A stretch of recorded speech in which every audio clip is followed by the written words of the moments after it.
నమస్తే, నేను సిరి. జమ్మూ కాశ్మీర్ ఇంకా హర్యానా ఎన్నికల రిజల్ట్స్ అయితే వచ్చేసాయి. దీంతో ఈసారి మళ్ళీ హర్యానాలో అయితే బీజేపీ రావడం జరిగింది, కాంగ్రెస్ ఓడిపోవడం జరిగింది.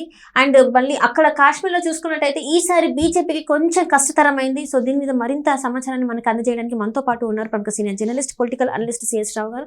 నమస్కారం సార్. సో ఇప్పుడు చూస్తున్నట్టయితే జమ్మూ కాశ్మీర్లో ఇంకా హర్యానాలో అయితే ఎన్నికలు జరిగాయి. అక్కడ చాలా వరకు ఏంటంటే ఈసారి కాంగ్రెస్ వస్తుందేమో అని చెప్పేసి చాలా మంది అనుకున్న పరిస్థితులలో మళ్ళీ కూడా బీజేపీ అయితే నెగ్గడం జరిగింది మూడోసారి కూడా.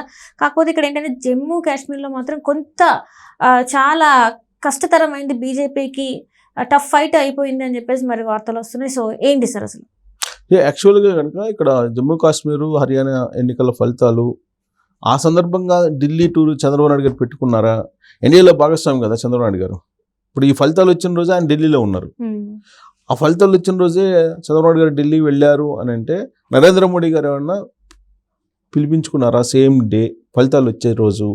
లేదంటే చంద్రబాబు నాయుడు గారు తనకైతే తాను షెడ్యూల్ ప్రకారం వెళ్ళారా అనేటువంటి చర్చ ఇప్పుడు ఈ ఫలితాలు వచ్చిన తర్వాత వస్తుంది. దానికి కారణం ఏంటంటే ఒకవేళ జమ్మూ కాశ్మీర్లో కనుక సంకీర్ణ ప్రభుత్వం ఏర్పాటు చేయాల్సి వస్తే చంద్రబాబు నాయుడు గారు కీ రోల్ పోషించేటువంటి అవకాశం ఉంది. కానీ ఇప్పుడు ఆ పరిస్థితి లేదు. ఎందుకంటే నేషనల్ కాన్ఫరెన్స్కి ఎక్కువ వచ్చాయి. నేషనల్ కాన్ఫరెన్స్ కాంగ్రెస్ రెండు అలయన్స్ తోటి వెళ్ళాయి.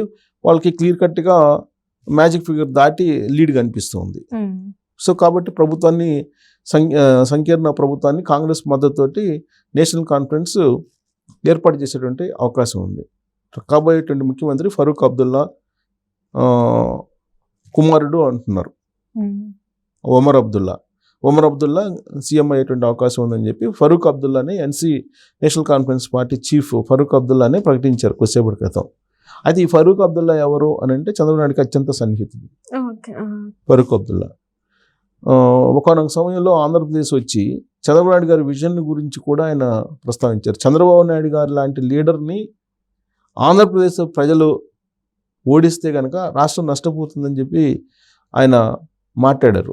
ఆయనకి అంత సాన్నిహిత్యం ఉంది చంద్రబాబు నాయుడు గారితో. చంద్రబాబు నాయుడు గారి విజన్ గురించి కానీ చంద్రబాబు నాయుడు గారి నాయకత్వం గురించి కానీ ఫరూక్ అబ్దుల్లా గారికి బాగా తెలుసు. నేషనల్ లీడర్స్ అందరితోటి చంద్రబాబు నాయుడు గారికి సన్నిహితమైనటువంటి సంబంధాలు ఉన్నాయి. ప్లస్ ఫరూక్ అబ్దుల్లా గారితో ఇంకా మంచి సంబంధాలు ఉన్నాయి. అందుకే చంద్రబాబు నాయుడు గారిని వ్యక్తిగతంగా, పార్టీలకు అతీతంగా, రాజకీయాలకు అతీతంగా అభిమానిస్తూ ఉంటాడు ఆయన ఫరూక్ అబ్దుల్లా గారు. ఇంత సాన్నిహిత్యం ఉంది కాబట్టి ఇన్ కేస్ ఒకవేళ సంకీర్ణ ప్రభుత్వం బీజేపీతో కలిసి ఏర్పాటు చేయాల్సి వస్తే కాశ్మీర్లో, అప్పుడు ఫరూక్ అబ్దుల్లాతో ఏమన్నా మాట్లాడటానికి చంద్రబాబు నాయుడు గారిని ఎన్నికల రిజల్ట్ రోజే నరేంద్ర మోడీ గారు ఢిల్లీలో ఉండమని చెప్పారా అనేటువంటి ఒక చర్చ ఢిల్లీ కేంద్రంగా నడుస్తుంది.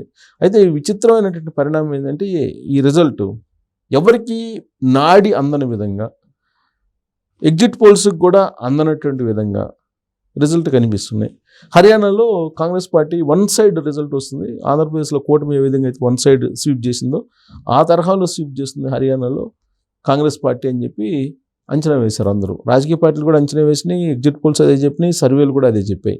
కానీ దానికి భిన్నమైనటువంటి రిజల్ట్ కనిపిస్తున్నాయి. అక్కడ ఉన్నటువంటి 90 అసెంబ్లీ స్థానాలకు గాను 50 చోట్ల లీడింగ్లో ఉంది బీజేపీ. ఆల్రెడీ కొన్ని అనౌన్స్ అయినాయి. 50 చోట్ల 50కి మించే గెలుచుకునేటువంటి అవకాశం. Magic figure 46. సో 46కి మించి ఆల్రెడీ బీజేపీకి వస్తున్నాయి అని అంటే అక్కడ హ్యాట్రిక్ కొడుతుంది హర్యానాలో. హ్యాట్రిక్ కూడా అక్కడ ప్రభుత్వాన్ని ఏర్పాటు చేసేటువంటి అవకాశం చాలా క్లియర్గా కనిపిస్తుంది. సో అది ఒక రకంగా చెప్పాలంటే బీజేపీకి అనుకోనటువంటి ఒక విజయం అని చెప్పి చెప్పుకోవచ్చు హర్యానాది. అదే కాశ్మీర్కి వచ్చేటప్పటికి కాశ్మీర్లో 370 రద్దు చేశారు. జమ్మూ కాశ్మీర్ 370 రద్దు చేసి స్వయం ప్రతిపత్తిని రద్దు చేసి అక్కడ ఉగ్రవాదాన్ని లేకుండా చేయాలనేటువంటి ఉద్దేశంతో బీజేపీ ఓ పెద్ద సాహసం చేసింది. స్వాతంత్రం వచ్చిన తర్వాత ఏ పార్టీ ఏ ప్రభుత్వం చేయనటువంటి సాహసం నరేంద్ర మోడీ గారు చేశారు. దీంట్లో ఎలాంటి సందేహం అవసరం లేదు, ఎలాంటి వాదనలు కూడా అవసరం లేదు. 370 రద్దు చేయటం అని అంటే అది భారతదేశంలో ఒక పెద్ద అచీవ్మెంట్.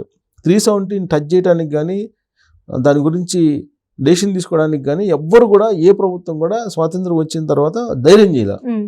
అలాంటిది నరేంద్ర మోడీ గారు 370ని రద్దు చేశారు.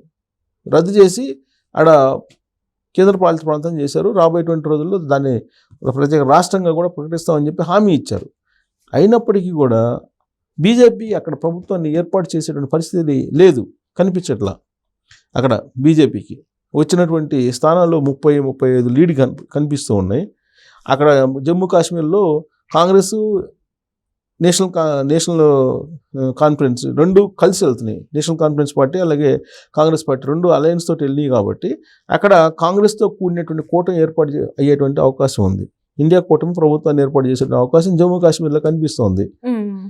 కానీ అక్కడ యాక్చువల్గా నరేంద్ర మోడీ గారు చేసినటువంటి సాహసం ఏదైతే ఉందో అది బీజేపీ ప్రభుత్వం ఏర్పడాలి. అక్కడ బీజేపీ ప్రభుత్వం ఏర్పడుతుంది, సంకీర్ణ ప్రభుత్వం అనేటువంటి కాన్ఫిడెన్స్ బీజేపీలో కూడా ఉంది.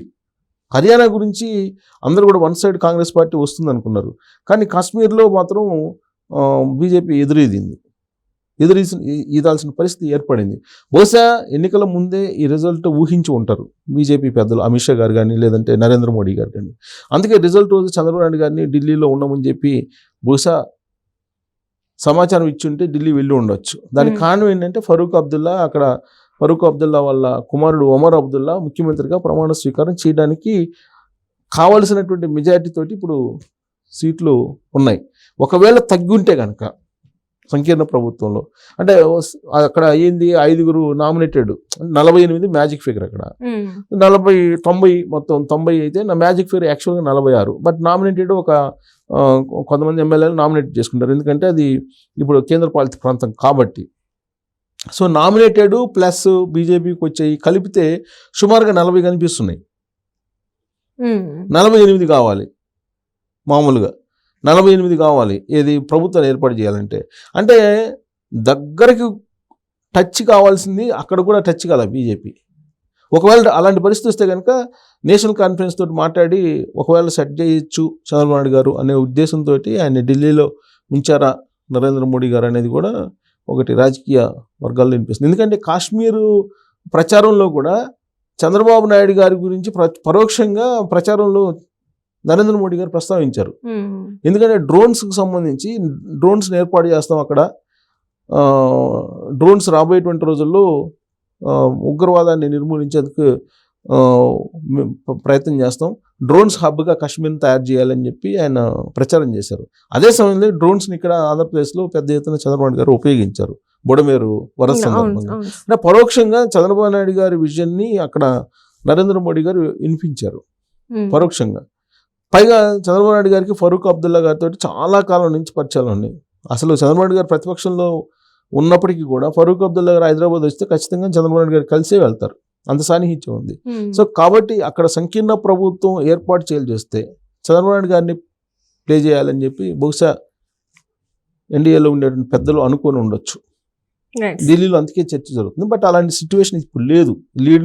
ఈ లీడ్స్ని కనుక చూస్తుంటే క్లియర్ కట్గా అక్కడ కాంగ్రెస్తో కూడినటువంటి సంకీర్ణం ఏర్పడే అవకాశం ఉంది జమ్మూ కాశ్మీర్లో. హర్యానాలో ఊహించినటువంటి ఫలితాలు బీజేపీకి అనుకూలంగా వచ్చినాయి. దాంతో బీజేపీ ఒక రకంగా సంబరాలు చేసుకుంటుంది. చిన్న రాష్ట్రం అయినప్పటికీ కూడా అక్కడ సాధించినటువంటి విజయాన్ని బేస్ చేసుకొని. Thank you so much. Thank you.